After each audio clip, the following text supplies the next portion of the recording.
13 Questions by Mantranscending. Manhood in the Digital Age.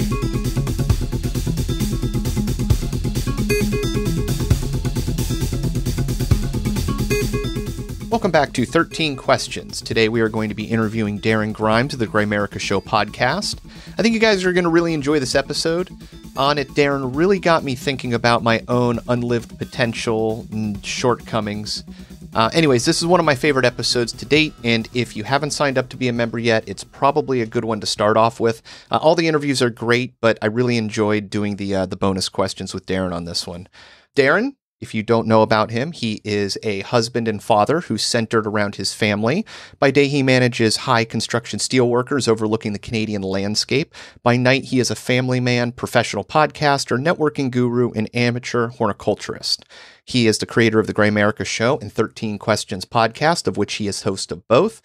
Darren's interests include simulation theory, synchronicities, self-improvement, global catastrophe cycles, and many other subjects he addresses weekly on his podcasts.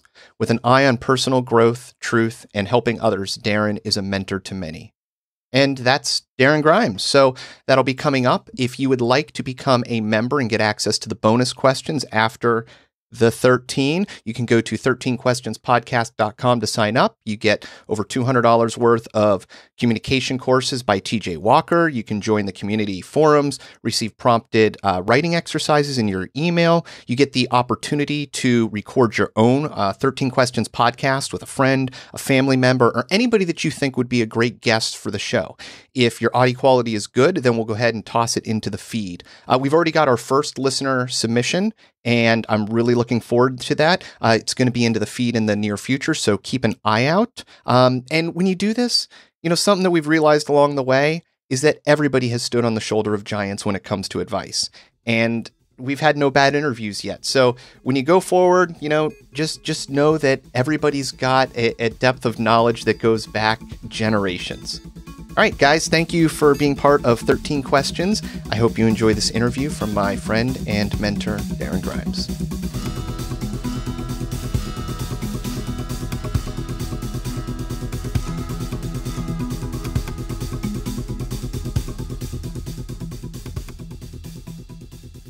All right, welcome back to 13 Questions. Today we're going to be interviewing Darren Grimes. How's it going, Darren? Pretty good. Yeah, a little nervous. I wasn't ever expecting to have to answer these questions myself. Well, and you've had an extra long time to mull them over and hear other people's answers, so a little bit more weight above it.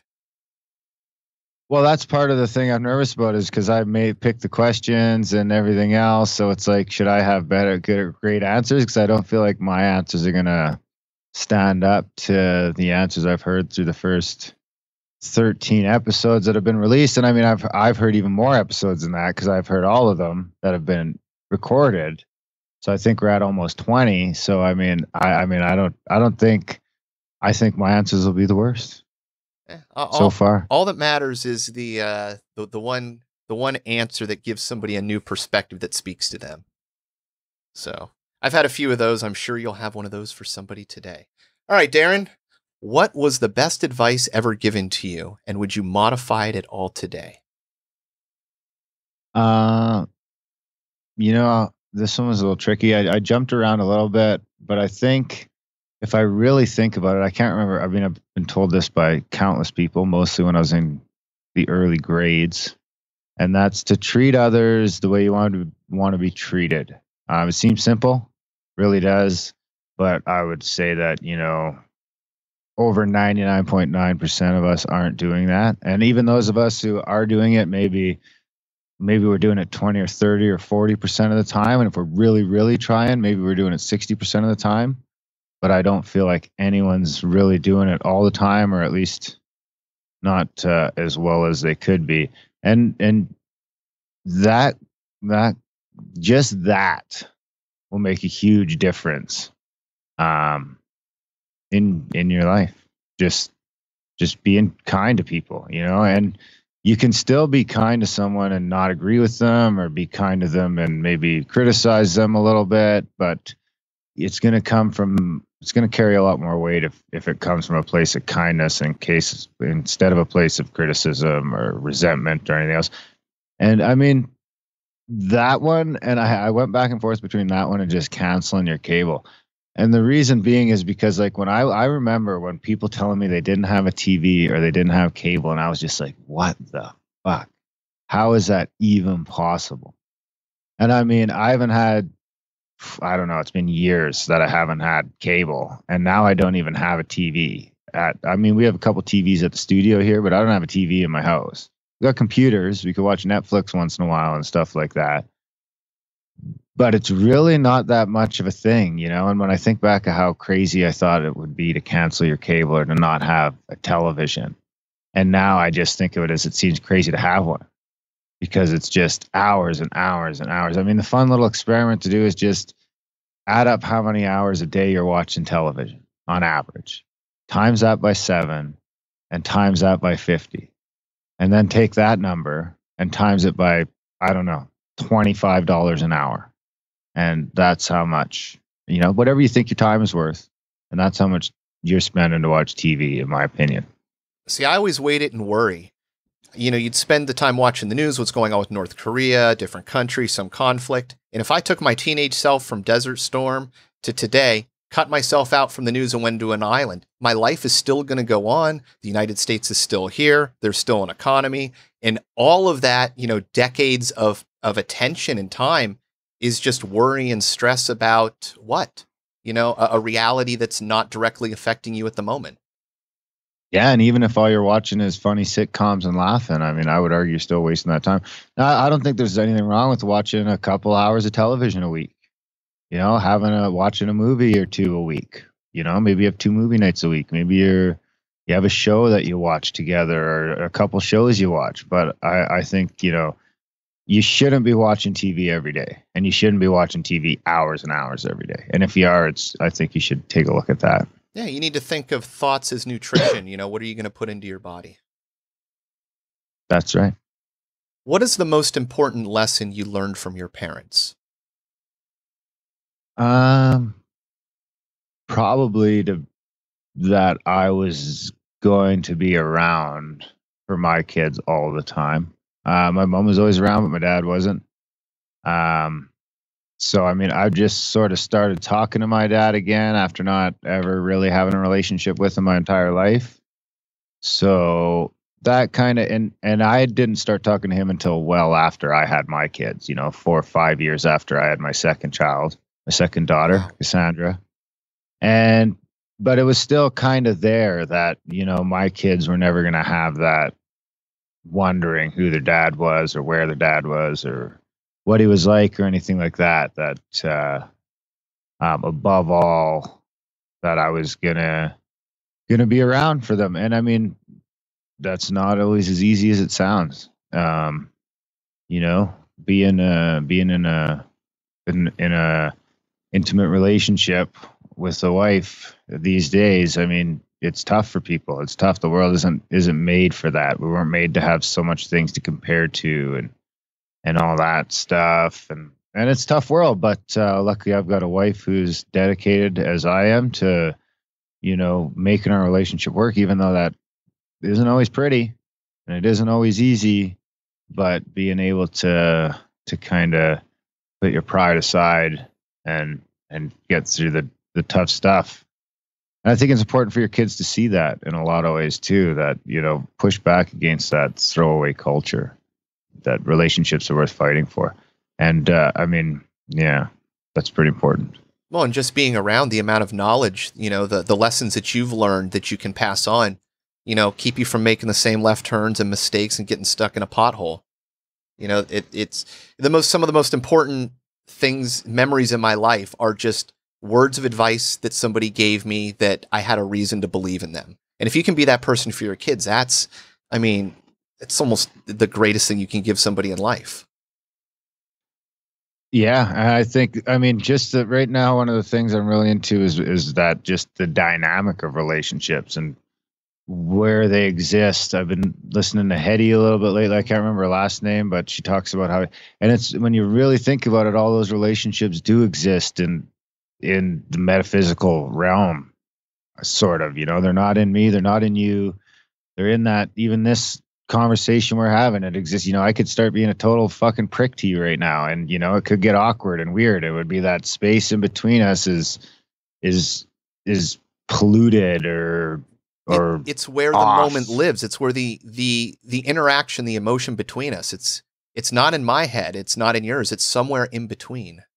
In a lot of ways, that's where the present is, right? It's, when you can find that, you're real close to the present. So it kind of, is it easy? It makes you wonder if it's easier to find the present moment with someone else than by yourself. Because you can do that just by giving into that relationship. Just give into that conversation or whatever you guys are doing. Just be there and leave everything else behind. Is that easier than, I guess it's easy to go sit under a tree and think of nothing too, but that's not as easy for me as it sounds. No, I love that. And it reminds me of scrying, when you focus your mind or reading leaves, you're putting your thoughts somewhere outside of yourself into another spot, in between. And that could be super powerful between two beings, putting that attention in between. I love it. What book has been most influential on your life and why? I went with two. I went with No More Mr. Nice Guy. By Dr. Robert Glover, who I've had the pleasure of talking with a couple of times. That's the beauty about having a podcast. I get to read these books and think they're great and track down the author and interview them. But that one was a big one for me. That one probably saved my marriage for sure, because I was kind of in a place of denial. And I've read a lot of books. I've read a lot of books of relationships. Most of them. Love and Respect was a really good one. John Gray has a whole bunch of pretty good ones. Gray. And all, what else is a really good one? The Stan Tatkin one, Wired for Love, which actually talks about the neurochemistry and how your brain's developed and things like that. So you can, anyway, all of them kind of give you a pretty good overarching idea of how to navigate relationships and how the differences between men and women. But No More Mr. Nice Guy was a lot more of a drill down into your subconscious. And I recommend that all men read it. You might not be a nice guy, but I think you should read it just to make sure, because you can really get stuck in that rut where you get stuck in that sort of, part of it, you can be in that victim role. Part of it is you're not being honest. You're not being authentic.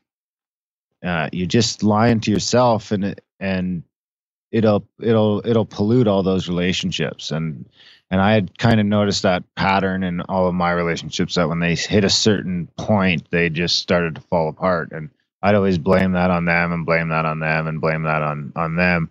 And reading that book made me take a lot more accountability for where I was at. And it comes with a bunch of exercises and activities you can go through to kind of sort yourself out. And I'm actually going to read it again soon, because you got to read it again every once in a while. I'm going to do the activities again, because I can see myself slipping on some of those things, and I don't want to slip on those things anymore. So has your wife read it? She is read. What I did is I read it and I highlighted all the parts that really resonated with me, and then she went through and read those. Awesome. And the other book, I think, and I would love to interview this guy, but he's dead, is Think and Grow Rich by Napoleon Hill. Yeah. That's kind of one of those ones where you can read all the New Age books, or you can just read Think and Grow Rich by Napoleon Hill, because this thing was written almost 100 years ago.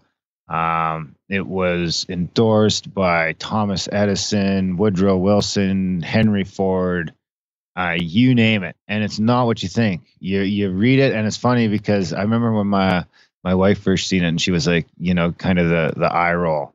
And I was like, it's not what you think. I'm telling you, it's not what you think. And everyone kind of, you assume it's that classic book on success. And it's not that at all. I don't want to give too much away, but I think you should read it. I think that those are two. That's one book. No More Mr. Nice Guy you can't be reading in high school. I don't think. You're probably a little young. Probably you should read No More Mr. Nice Guy when you're like 25. I think they say around 25 or 27 is when your personality is sort of formed. But maybe you should read that in high school. I don't know. I don't know if I was a nice guy, and I definitely wouldn't have had the self-awareness to realize I had any of that in high school. I think you got to be in your late 20s. I mean, your that's brain's in my still case. developing, so you're structurally thinking different anyhow. But Think and Grow Rich, I think, should be on the high school agenda, because it's like, I mean, when it's telling you stuff like add value to the world. Don't think about making money. Think about adding value. Think about making people's lives better. Think about being of service and also those sorts of things. And also, I mean, just being nice to people. It's kind of that thing where you're just, if you just do things right, and the other big part of it is intention, which I'm a big believer in, is intention and manifestation. And 100 years ago, this guy's writing about that kind of stuff. I mean, I could put 100 books into this question, because I've almost always listening to an audiobook. Then you could also keep people from reading 100 books by reading this one. Yeah, that's true. Yeah, it's like you said, seems like all the New Age work was kind of based on this. What daily habits or rituals do you have, and do you recommend them for others? Well, currently, I always have a coffee in the morning, which I probably wouldn't recommend to others. It does turn into like an addiction for sure. I know, like the other day I was on night shift for a couple of days. So I was on like a weird schedule, and I had to run out. I had to get up earlier than I wanted, and I was out of coffee at home, and I had to go a little while without a coffee. And it's like within like 3 or 4 hours of waking up, if I haven't had a coffee, I've got a headache now. And I'm going to have to deal with this headache until I can find a way to get some caffeine into me. So I wouldn't recommend that to others. If you're not on the coffee thing now and you don't feel like you need to be, probably don't, because it becomes a thing. Another one is an evening tea, which I'm not as good at. My wife and I try and have a cup of tea before bed, sleep tea or a calm down tea or something like that, which we're probably doing about 80% of the time, which is good. It's a nice little routine to get into. The tea helps you sleep, helps you wind down, and it's just a nice little way to calm down and have a conversation or do something besides. When you don't have a television, you got to find things to do. And then the other thing, I try and listen to something, so that I can learn something, at least, half an hour a day. If I were to ask your best friend, what is the one thing they would say you need to work on the most, and why? Probably being on time would be one of them, for sure. I'm always about 10 minutes late for everything, whether it's work or podcast, or it doesn't matter. I don't give it seems like no matter what I do, I have trouble finding myself any place on time. I've been getting a little better than that lately. But I could still be better. My wife would probably say the other thing would be that I need to learn to relax a little bit, like especially when I'm sick. I just can't stop. I can't. It's hard for me. If I'm just sitting on the couch, I'll grab my phone and start doing something, reading something, or posting something for the podcast, or doing something for work in my email, or something. Or if I'll have a day where I'm just going to laze around the house, and the next thing you know, I'm doing the laundry and the dishes, or I'm outside cleaning the yard, or I just can't. I have a lot of trouble winding down, which helps me out in a lot of ways, but you got to find some time to relax once in a while too. And I don't seem to be real good at that. And then, especially when I'm sick. So now my cold's going to last me 4 days, and it's going to last my wife 1 day, because she had the good sense to just, relax for the day. And I'm just go, thinking I'm getting the upper hand by fighting through it. But really, if I just took that 1 day at, 40% instead of 3-4 days at 75%. Did you ever do any meditation? Try to maybe, give yourself a stopgap in that go. No, I've been trying to just sort of start meditation. I was actually supposed to meditate this morning, and I didn't. But I have no affiliation, but there's a good app called Insight Timer, which is guided meditations that I've started using, that you can go on and people post their own for free. So it's a very large community of open. I can send you a couple that I've been using that I've really liked. Yeah, do it. That's definitely something I'm trying to add to my routine. I could use it. I wanted yoga to be part of them too, but I got 2 young kids and a bucket full of excuses. Then you need to get. I'm not joking. You need to get yourself a Wii, find it used, and do the yoga poses on it. You can track your weight. You can do all sorts of cool things, and once you start doing that, you're gonna hop off that thing and go for extreme stuff, I'm sure. Yeah, well, I mean, I've got the yoga videos and everything now, and the mat at home. It's just doing it. It's just doing it, and I can, like I say, I got a bucket of excuses. Get the kids involved, man. But none of them are very good. And they'll start bugging you. Yeah, they do a bit too. They don't do as much as me, but I don't do as much as I should. I don't do enough to call it a practice. That's for sure. I mean, when I was thinking about answering that question, I can't put it on there, even though I want to, but I can't. What are you most curious about? Probably what humans are capable of at the long end, what our brains are capable of, what the long end of placebo and nocebo and intention and all that, where does all that end up? Because it seems like we're, if we can do what we're doing in the culture we're in, dabbling, it makes me wonder what you could do if you brought up in a culture that from the get-go that taught you that all of those things were possible. Yeah, I always used to wonder as a kid, if everybody on Earth was wiped out and there was one person left, what would the power of that one thought be on creation? Yeah, exactly. Or if they really believe that their thoughts could affect creation, like 100%, with every ounce of their being. What was the most embarrassing experience of your life? I'm pretty tough to embarrass. I know one would probably be when I was a kid and I got caught talking to myself in the mirror. I used to have a friend in the mirror. My reflection was like my friend, and I'd be talking to it all the time. And I remember one time, I guess I didn't lock the door, and my stepdad came in, and I was there yapping away, and it was just like, what the fuck are you doing? What's funny is I remember after he left and closed the door, explaining to my reflection that was who that was. You ever find yourself doing that, chatting in the mirror when you're shaving or anything? No, not anymore. I don't think I did it a whole lot after I got caught, actually. Scared straight. I used to wonder if there was a whole world behind the mirror, though, Well, it's interesting. You found another world behind the mirror. I did, for a while anyway. What is your greatest fear, and how did you overcome it?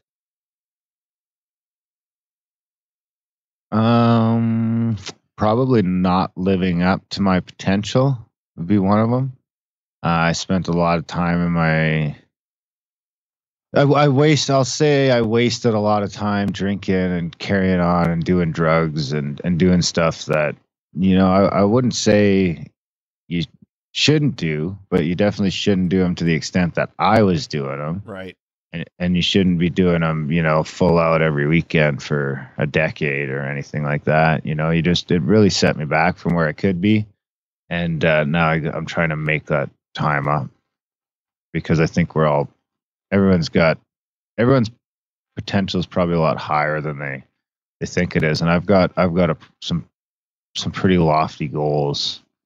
And I don't think any of them are out of the realm of possibility if I just dedicate myself to them. So, I mean, that's probably a lot of that not stopping is that fear of not living up to my potential. Every person who's done anything great has had that thought and idea, that pie in the sky, and they went for it and they found a way. So, everybody puts their pants on the same way. You can find a path. What's your goal and how are you getting there? It's kind of what I love about Napoleon Hill. It's almost a roadmap to thinking.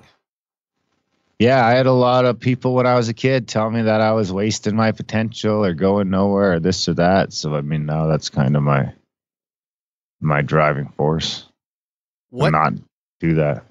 What quality do you most admire in a man, and why?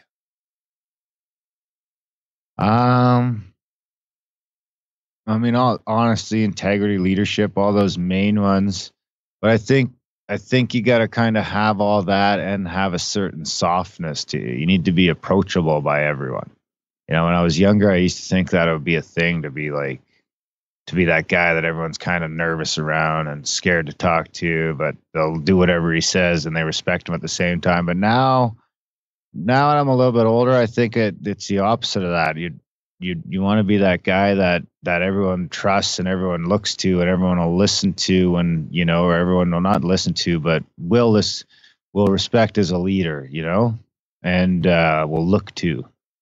But also have that softness to you that anyone's going to approach you, whether it's a kid or a coworker or anything, a stranger. Be approachable. Be very soft and approachable and soft-spoken and kind. Who were and are your role models, and why?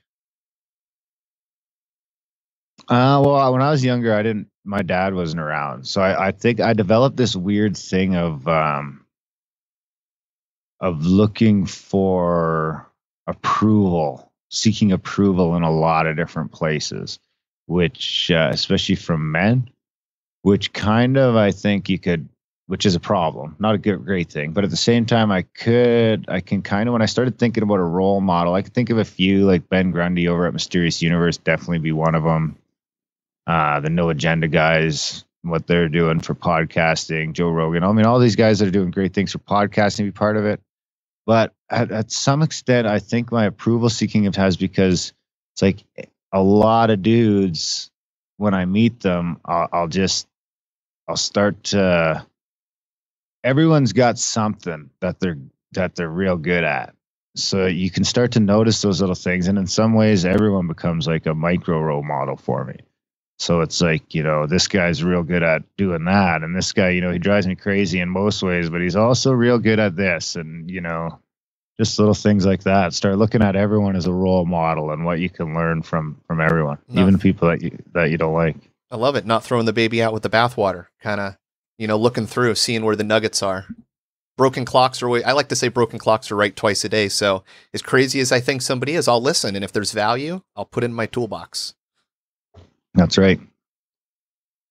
What institution of society or structural aspect of modern life would you change given the chance?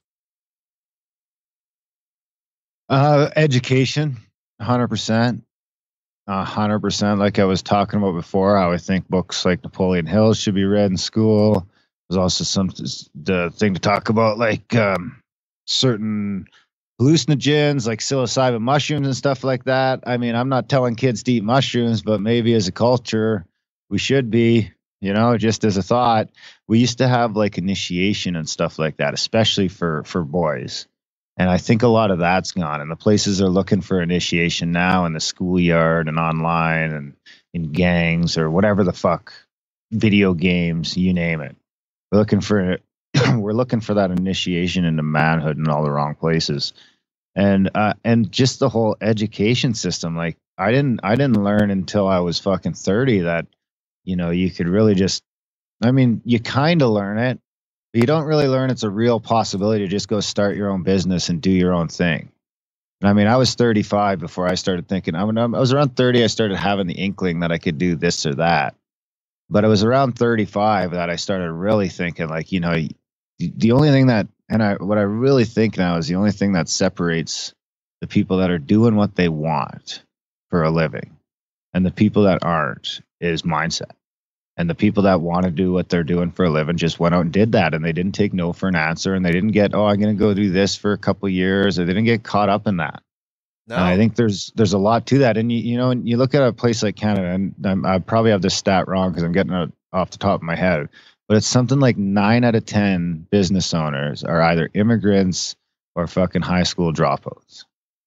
So, I mean, that tells you something. I talked to my Lebanese buddy, and he's like, we get taught in school growing up that working for someone is always secondary and working for yourself is always ideal.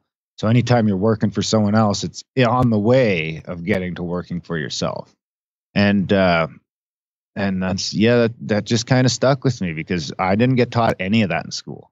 And you notice, and you wonder why you see third, fourth, fifth generation business owners is because they're getting taught that from their parents. And if you're not in that game, then you got to try and figure it out for yourself. And you're not learning that in school or anything like that. And you're just getting taught these highly specialized skills. Well, you know what? Highly specialized skills are a dime a fucking dozen. Mm-hmm. And I'm not saying that engineers and doctors or anything like that, programmers, you name it, aren't valuable to society. They're 100% valuable, and we couldn't do anything without them.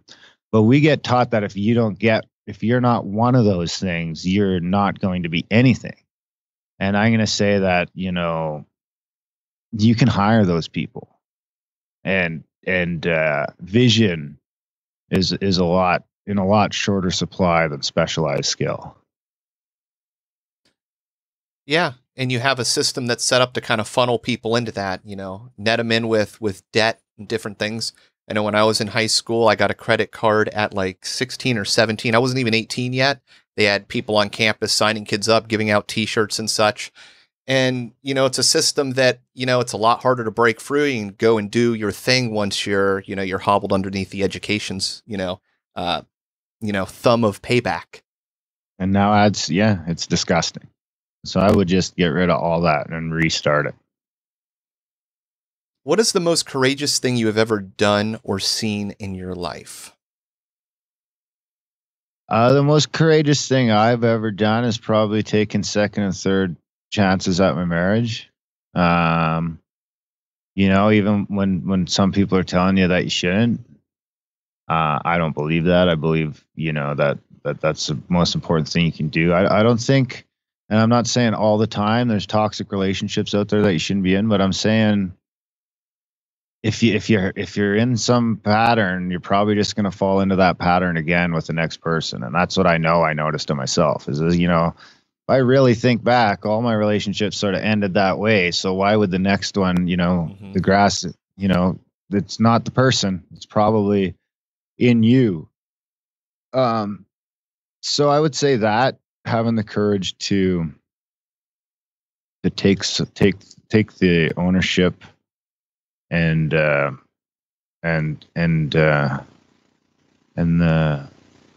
just the decision to keep at your marriage when society and it's easier and everything else is telling you just fuck it, walk away. But I mean, I really think that in the long run, you'll be happy you did.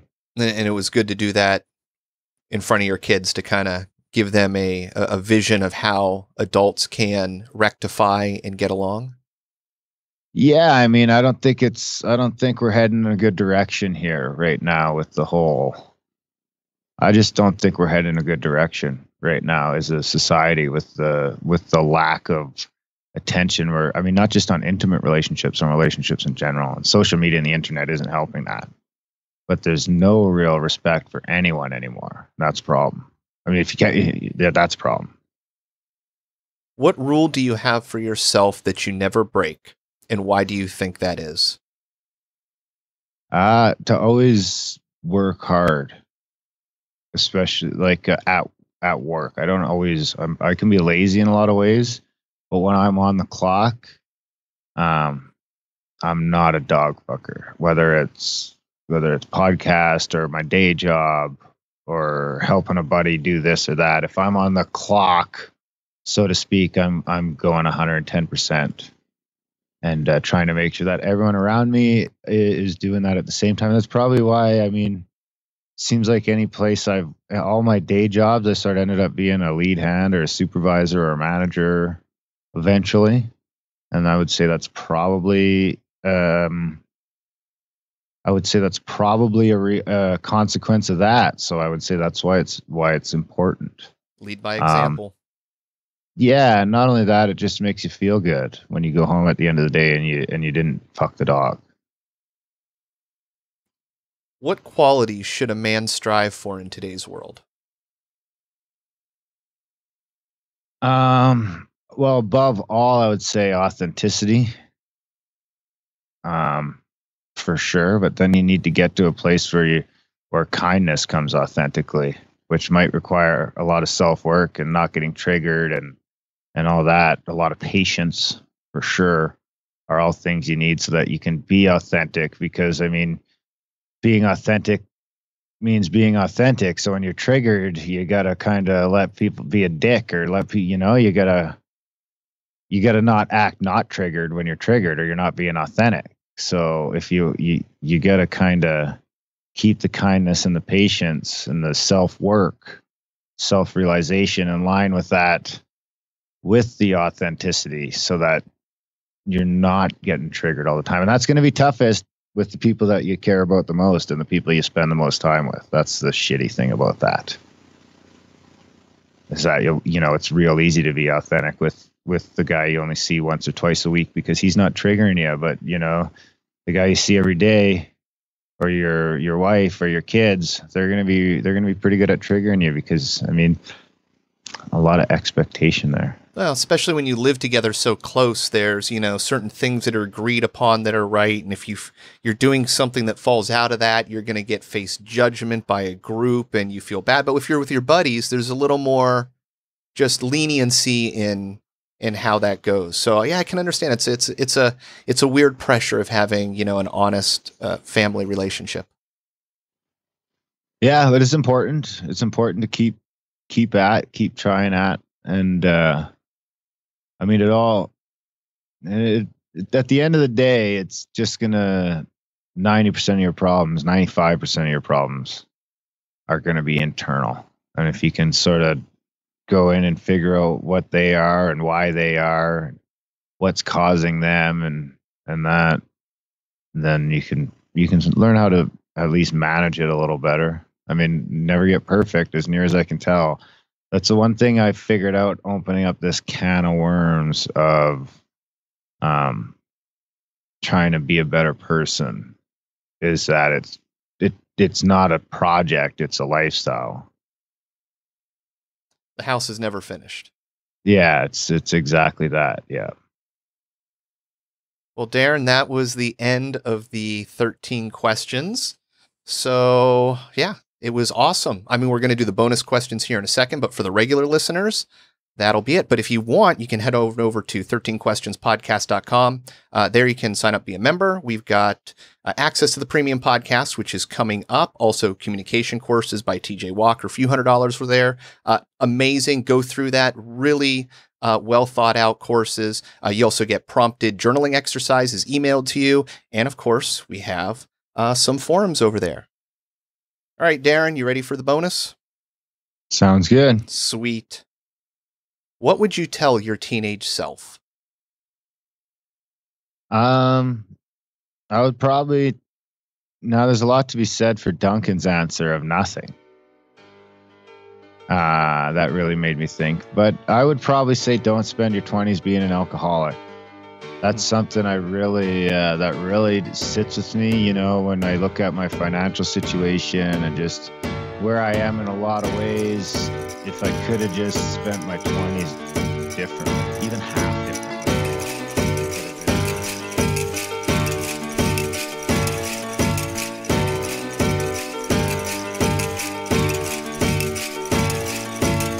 I don't want no Hawaii.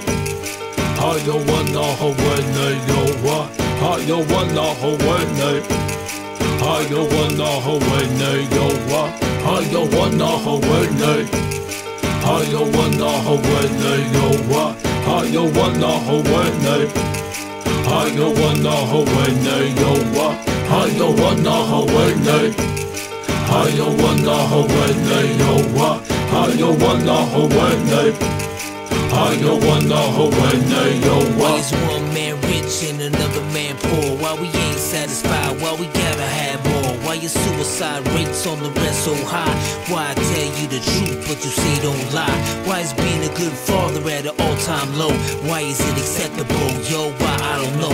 Why she blame him and he blame her? It's useless. Ask yourself this question. Why you making excuses? Why do parents gotta bury their kids? Why we text and drive, not caring how scary it is? Why it's so hard to forgive and leave the past behind? And if you did, then that's divine. Why don't you help your brother when you see him fall? Why do we act like God don't see it all? Why do we call them black, them white, them Asians and use labels? Now that's racism. I don't wanna holiday. I don't wanna holiday, yo, why? I don't wanna holiday. I don't wanna holiday, yo, why? I don't wanna holiday. I don't wanna holiday, yo, why? I don't wanna holiday.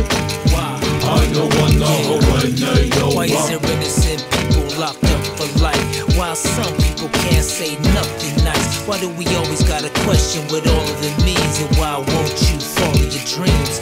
Tell me why, the night when you took my dad, why'd you let me see my grandpa cry? And tell me why, and why do you choose to hide, even though you was born to fly? And tell me why, and why don't we turn from all the hate? And why don't we learn from all mistakes? Why do I keep on wrecking these fat beats? And teachers don't make more than professional athletes? And why, and why, and why, and why, and why, and why? I don't wanna holiday. I don't wanna holiday, yo, why? I don't wanna holiday. I don't wanna holiday, yo, why? I don't wanna holiday. I don't wanna holiday, yo, why? I don't wanna holiday. I don't wanna holiday, yo, why?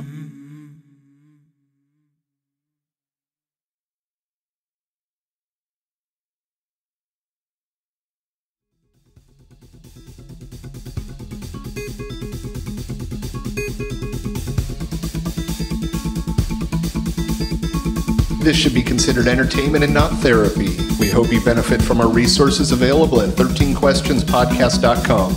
Thank you for listening.